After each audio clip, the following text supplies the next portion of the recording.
Kanal K.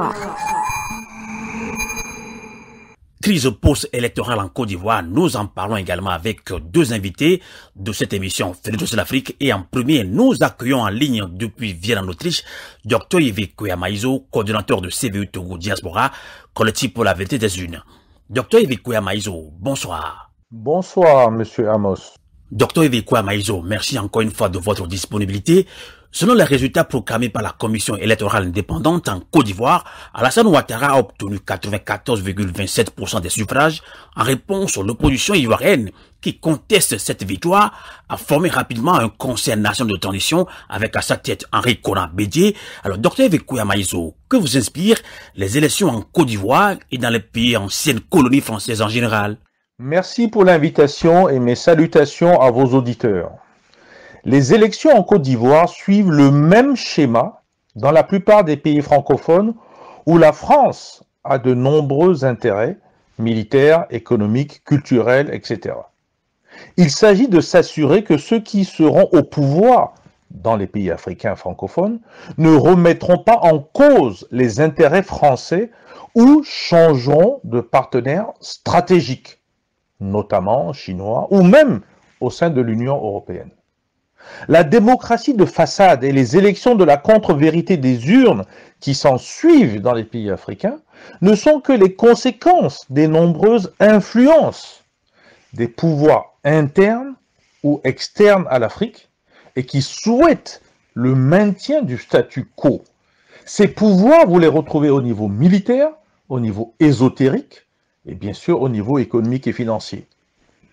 L'opposition ivoirienne a oublié qu'il s'agit d'un rapport de force où l'armée ivoirienne, et en l'espèce aussi l'armée française, puisqu'elle est sur le territoire ivoirien, joue un rôle, parfois non déclaré, mais qui ne favorise pas cette opposition. Donc il fallait les prendre en compte. Alors le pouvoir d'Alassane Ouattara va unilatéralement imposer la force régalienne de l'État, comme c'est le cas au Togo d'ailleurs, avec un 4e mandat, ou en Guinée, avec un 3e mandat, tous sont anticonstitutionnels et donc sont hors la loi. Mais face à la force, que faire? Dr Yves Kouyamaïzo, nous venons d'évoquer avec vous la crise post-électorale en Côte d'Ivoire et cela a conduit à l'arrestation de Pascal Affi-N'Guesson, ancien premier ministre de Laurent Koudou-Gbagbo, président de la branche du Front populaire ivoirien. Pascal Affi-N'Guesson également porte-parole de la coalition de l'opposition et c'est effectivement lui qui a annoncé la naissance du Conseil national de transition. Alors, Dr Yves Kouyamaïzo, quelle est votre réaction à chaud sur l'arrestation de Pascal Affi-N'Guesson par Alassane Ouattara?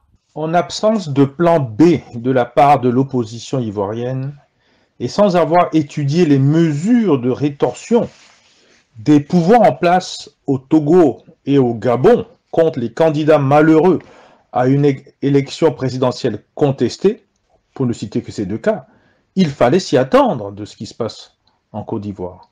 À quoi servent des personnalités de l'opposition en prison ou en résidence surveillée, car M. Bédié, ancien président, est bien bloqué chez lui, ainsi que la plupart des personnalités de l'opposition ivoirienne, par le bon vouloir de M. Alassane Ouattara.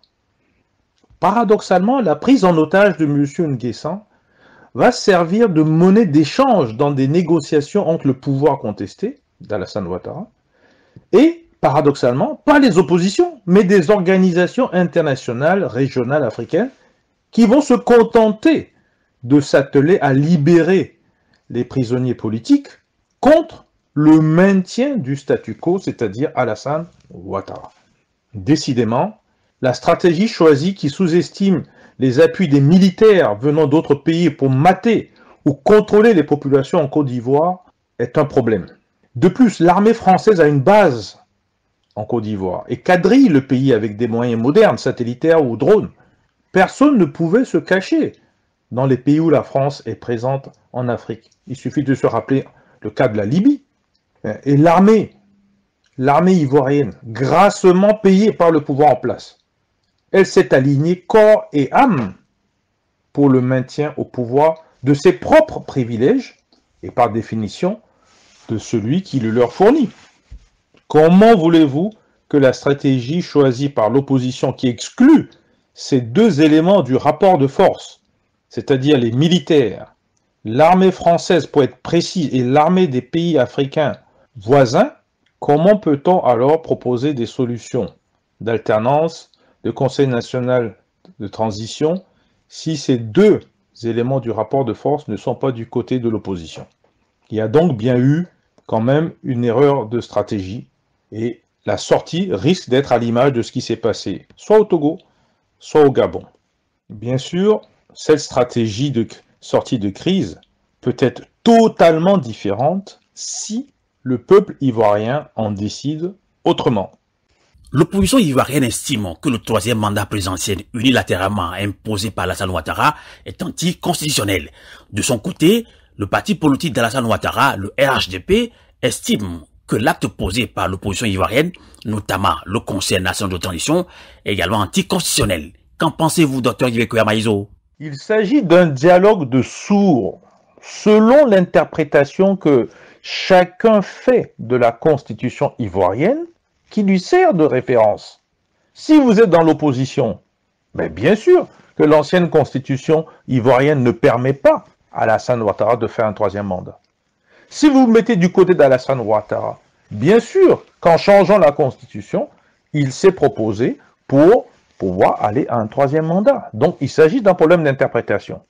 La réalité est que le bilan d'Alassane Ouattara, bilan de la Côte d'Ivoire, ce pays est en fait dans les mains d'étrangers, au plan économique essentiellement. Et la résultante de cette politique libérale choisie, c'est que le pays est coupé en deux, avec des inégalités criardes. Il y a ceux qui profitent du système, et il y a tout le reste silencieux qui le subissent. Alassane Ouattara a réussi à diviser cette opposition ivoirienne, qui n'avait elle-même, cette opposition, pas de stratégie claire. Pourquoi? Parce que dans le passé, si vous regardez bien les différents acteurs, on n'a pas besoin de les citer, ils ont tous fait des alliances avec Alassane Ouattara. Mais par la suite, il y a eu des déceptions des uns et des autres. Et c'est ainsi qu'Alassane Ouattara a réussi, paradoxalement, à refaire l'unité de cette opposition ivoirienne. Aussi, face à ce vent de révolte de l'opposition, et donc des populations derrière, c'est la négociation qui s'impose, et non des élections sans adhésion des populations et sans participation effective. Là encore, il y a un dialogue de sourds. Pourquoi? D'après l'opposition, il y a moins de 12% de participation à ces élections. D'après Alassane Ouattara, il y aurait 54% ou plus. Mais qui dit vrai dans cette histoire? Il y a donc un véritable dialogue de sourds. Si la France, qui est en sous-main, pense que le passage en force de son poulain, qui est Alassane Ouattara, est un avantage, je pense qu'il s'agit d'une vue de court terme, car l'opposition ivoirienne n'a plus rien à perdre. Surtout que les principaux responsables de l'opposition sont de fait en résidence surveillée. Et que dans le pays, actuellement, il y a des crimes. Vous avez des corps habillés qui tuent, sans que personne ne s'émeut. Et ces crimes restent impunis. Et si ça continue, vous comprenez bien que des alliances risquent de se faire pour que ça se règle par la force. Effectivement, Dr Yves Koya-Maïso, il fait un rapport de force. Un de nos invités l'avait également évoqué tout à l'heure lors du débat panafricain de ce soir. Et d'ailleurs, Guillaume Soro a lancé dans un message un appel à l'armée ivoirienne dans ce sens. Une dernière question. Au vu de tout ce que vous venez de relever sur la grave crise post-électorale, Dr Yves Koya-Maïso, quelle sortie de crise possible en Côte d'Ivoire? En Afrique, il y a toujours une sortie de crise. Malheureusement, il y a un rapport de force aujourd'hui. Il n'est plus ce rapport de force uniquement au niveau des individus ou des partis politiques. C'est monté au niveau des institutions.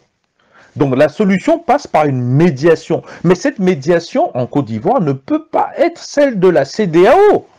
Puisqu'à la tête de la CEDEAO, vous avez un Ivoirien proche d'Alassane Ouattara.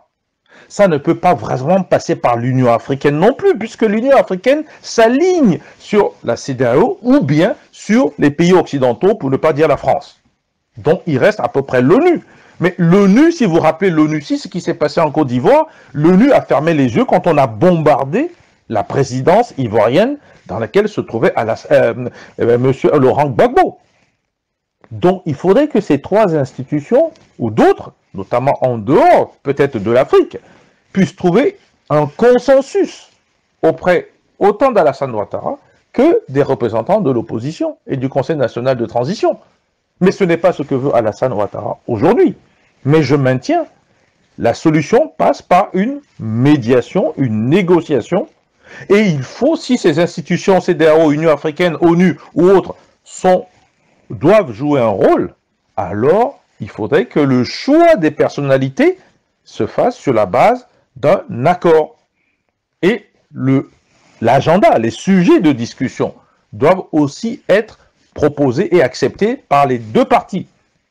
Mais sans transition pacifique et une réconciliation, vous êtes sûr que nous avons ce qu'on appelle la résilience du statu quo. Et elle risque même d'être garantie par la France. Pour une fois, une solution à l'africaine, ce que j'appelle la palabre intelligente, entre Alassane Ouattara, Laurent Gbagbo, doivent avoir lieu. Ce tête-à-tête est indispensable. Et une fois qu'ils l'ont fait, ils doivent l'élargir comme on l'a fait toujours autour du baobab en Afrique. C'est-à-dire que maintenant, l'ensemble des forces de l'opposition doivent pouvoir, autour d'une sorte de consensus entre Alassane Ouattara et Laurent Gbagbo, trouver une forme intelligente de transition. La Côte d'Ivoire appartient à tous les Ivoiriens, pas à des partis politiques, encore moins à leurs dirigeants, surtout si ces dirigeants, eux, ne font qu'appliquer ce que leur demandent des lobbies de multinationales étrangères, essentiellement françaises. L'Afrique doit repenser son mode d'organisation de la cité. Et la politique africaine doit retrouver ses droits auprès des Africains eux-mêmes. Malheureusement, il y a eu plusieurs concours de circonstances où ces mêmes opposants ivoiriens ont préféré jouer eux-mêmes la division et le jeu d'Alassane Ouattara et se sont retrouvés piégés. Maintenant, Alassane Ouattara lui-même se retrouve piégé et il fait confiance à quoi? La force, les militaires, donc l'armée. Et cette armée est grassement payée et donc pour la faire diviser, pour trouver un rapport de force différent, il faudrait trouver une forme de négociation nouvelle.